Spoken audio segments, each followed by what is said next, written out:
Yeah, after evaluating the film and all the stuff that we taught, I mean, we taught late Friday night, but I mean, I feel like we obviously it's disappointing. We got to move on though and get to work and figure out a way to get this thing turned and trying to get that done. Had good practice, and so all we can do is put in the work and see what happens afterwards. So, any questions? Coach, what adjustments do you make offensively this week? Being consistent and just demanding our guys to do it right. And so I don't blame the players; they give us all the effort. So uh, us as coaches got to get it done. Kalani is inserting Joe with a few minutes left. Is that a sign that you're going to use him moving forward, that he can be a part of the offense? I think he'll be in the mix. We'll see what happens. I think all that really matters is what you do in the games. You know what I mean? And what we've done in practice has been promising. What we've done in practice has been good. I've talked about trying to transition practice into the games quite a bit this season. And so really it's bottom line. Just do it in the games and make it work. Otherwise, how much longer do we have to keep working on it? So that's with every personnel, every position. You know what I mean? And quarterback's no different. So I think that what Tanner did in the first quarter was really good for us. But we just need to be consistent as a group, and that's the job of coaches to get it done. And so I think Joe being in the mix is because Bo was banged up and has not healed yet, and wasn't able to go last week. And so we'll see how that progresses with Bo as well. And then so that probably had more to do with it than anything else. And just need to see consistency from all our positions, and quarterback is obviously the most important one for us right now. What do you like about Joe as quarterback? Well, I don't know if there's much to see from that that one part of the game, but he has a good arm. He goes through his reads right, and we saw a lot of improvement in him since returning from his mission. There's a lot of our guys that got home from their missions that in the last couple of months have really made a strong push in the conditioning and being able to get close to their getting closer to get rid of their mission legs, I guess, and he seems to be one that's been pushing it pretty fast at a pretty good pace. As a head coach, what's your level of involvement with the offense right now? Oh yeah, I'm in there. I mean, obviously it's on me. Our offense's issues are my fault. So yeah, I'm in there in the mix with them and trying to get it fixed because it's costing us a lot of issues on the other two phases. The emphasis from Ty has been, he said from the beginning, establish the run, that'll open everything else up. Team's averaging 3.5 yards per carry this season. Is that something you continue to build off of, or because it's not been opening things up for the offense, you look at going other directions? I think right now just trying to get a win, and be consistent. And obviously you have to run the ball and throw the ball. But if we have something that's clicking and working, let's just stick with it, And that's the goal is to try to get points on the board, the ultimate goal, and which will help us win. You can't win very many games just scoring 7 points.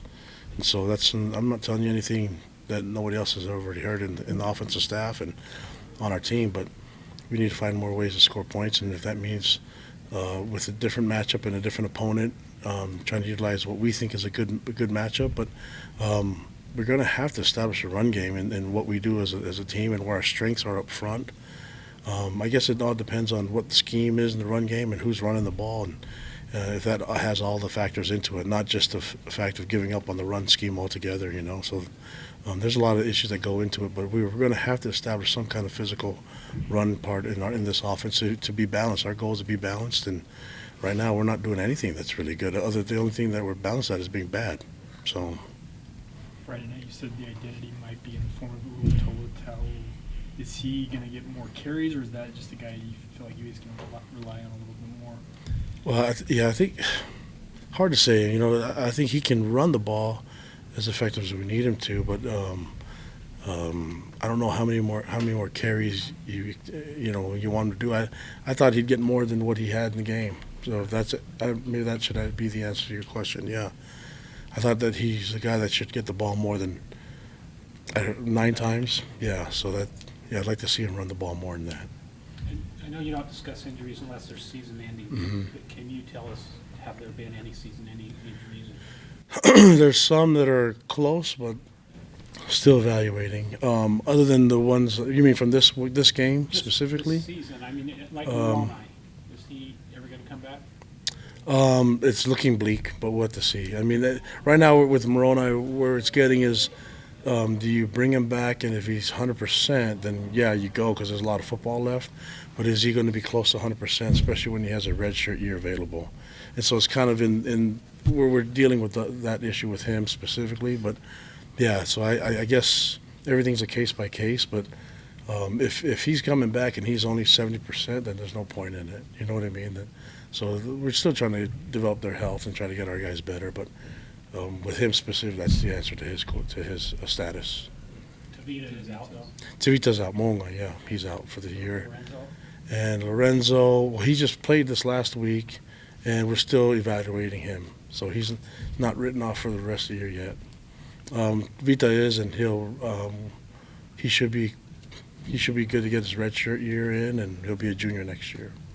Has the slow start affected recruiting adversely? Have you seen that, and how do you address that to recruiters? Recruiting is I mean, it's part of recruiting is just everything included. I mean, there's guys on our team that this time last year no one thought we would get, and whether it's transfers or guys committing and decommitting, that's part of recruiting. That's the goal is to get the best guys here that want to be here, and then wish them the best if they don't. So we'll keep recruiting, but I mean, it's a long time. Signing day, there's a lot of things that could happen, and we're going to just keep trying our best with recruiting as much as we can and get the best fit for the school and this program. What do you tell a prospect who expresses frustration with the start, and what do you say? Oh, you're just honest with them. I think that you talk about your culture as a team and what you're trying to build here and what we're trying to establish as our foundation, and that they're a big part of it. I mean, so a lot of these recruits, especially here at BYU, are going on missions right away, and so you kind of talk about the future and where things are going to be. And obviously, we didn't think we'd start with the first 6 games with this record, but I think if recruits only did it by year and how much success the team's having that year, then things may change quickly.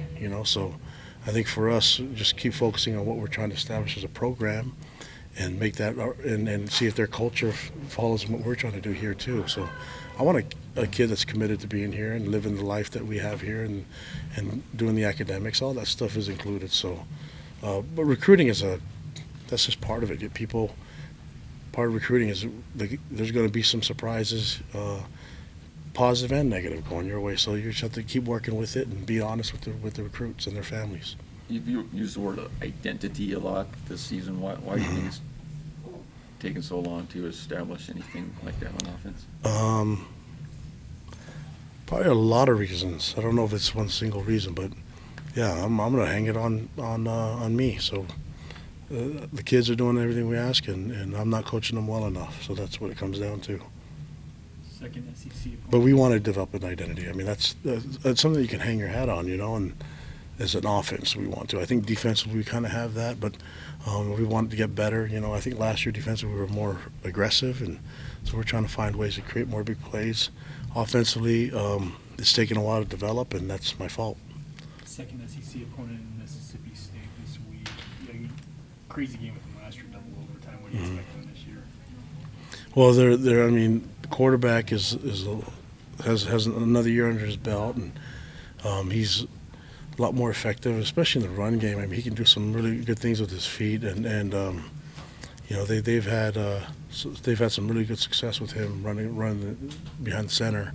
But they're an SEC team that's physical, and they're used to big games, and we're going to their house, so it'll be a different deal. But I think it's a good time for our guys to go and get some reflection on who we are as a team, and go into a hostile environment with a lot of cowbells and stuff. So looking forward to the game, and just trying to get this thing turned around, and then hopefully it happens this weekend.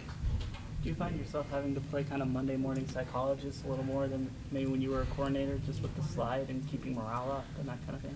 Oh, these guys! I mean, the morale's good. I think if you're not in touch with your players and you're not in communication with them, then it could really drop, you know. But our guys, our coaching staff's involved, our players. I mean, we love them, and they're part of our family. So we're heavily involved in talking with them, communicating with them, and so I don't feel that at all, you know. And I know that some people it's hard to believe, but we have a good beat on these guys mentally, and what we think where they're at right now, and there's no quitting them. If there was, you'd see it on the field, and we're not seeing it in practice. We're not seeing it in the games as far as effort and buy-in, and so what it comes down to is you got to coach them up better. That's pretty much what it comes down to. The injuries at the linebacker position affected the defense's play as a whole. I think every injury affects the team, but I mean that's part of college football. Everybody has injured players, you know, and right now we're testing some of our depth and consistency, testing some of that, and but that's at every position. And I'm not going to blame injuries for some of the issues that we have and some of the plays that we give up. Some of the teams this year have been able to run the ball on you. You've always said that's been your emphasis to stop that. And like you said, this is a team that has had success running the ball that you're going up against. Do you look at changing personnel? Do you change the scheme? Like, do you have to try and do things differently because teams have had success on the I think so. I think you can do a few things that'll help you a little bit here and there, but I mean that's all part of the game plan and part of our scheme. But we do that every week, you know.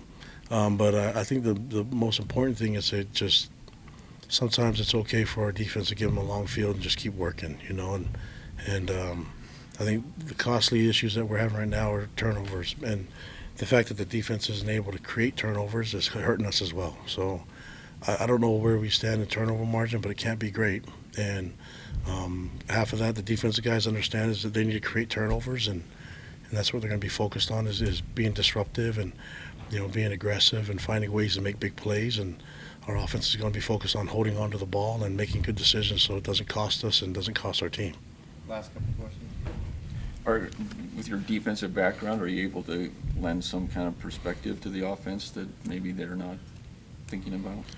Yeah, I mean, I've tried to help out as much as I can, and with some of the issues that we're having, so that I evaluated it all, and so I told you it's on me. I've got to do a better job this week and make sure our guys are ready, and that we can have a chance of winning.